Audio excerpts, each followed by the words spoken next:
So the Wuthering Waves devs have just released their new 1.2 patch notes. From what it seems like, they don't want to do live streams anymore, or special programs, ever since their first live stream disaster. Maybe around 2.0 we can expect them to start doing live streams and stuff like that again, but for now we do have a brand new website showcasing some of the new changes and updates that they've done for version 1.2. They have added a new quality of life lock-on feature in the settings based on what your preferences are and your movements, for some changes with the resonators and echo skills. A pretty cool change, but nothing crazy, but it is nice to see that they're doing some camera fixes after all the bugs that were previously an issue with it. Now, for one of the biggest changes in this update, they are adding a excess wave plates feature, so you can overcap finally, and it goes up to 480 extra crystals. It's not, nearly as much as something like Star Rail, but then again, this is an open world game, so they're not trying to give you too much extra stamina. It's not bad, one wave plate every 12 minutes extra after you've reached the cap, and it's a pretty cool feature to have because a lot of people, might not make it back on time before they cap and they have other things to do in their lives besides worrying about their stamina. It's a great feature to have, and I'm glad it's here on 1.2.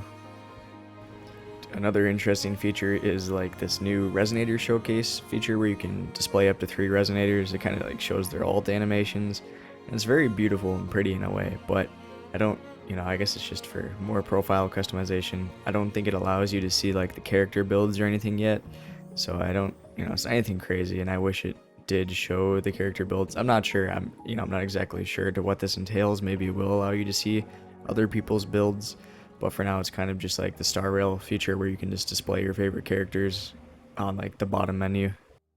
Now, in my opinion, the most exciting thing that's coming is the 120 FPS feature will be re-enabled for some PC devices. I would assume what this means is the lower end devices might not be able to have the 120 FPS option, and if your device or platform doesn't meet a certain spec point, they might not have it enabled for you.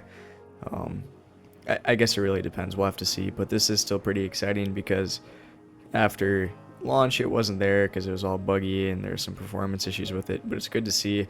And in a heavily based combat game like this, 120 FPS is a huge difference, and I'm excited to see that it's coming back. So now for the big hitter, Xiangli Yao will be free for version 1.2 in the second half. This is a very good thing. It's another male character that people have been asking for, and a free male character. He's actually going to be the next king of Electro, so the best Electro DPS in the game to finally take up the new Lightning team and overtake El Charo. This is awesome. I'm hyped for this. It shows that the devs are still being generous even after the rocky start. And that is it for the 1.2 dev notes. They're pretty exciting, a lot of cool quality of life changes. I'm not sure what the rest of 1.2 holds. We'll have to see story-wise and the events and all that and what they choose to add for content. But for now, we'll just have to wait until they post that on their socials. And that is all we have for today for the 1.2 dev notes. Thanks for watching.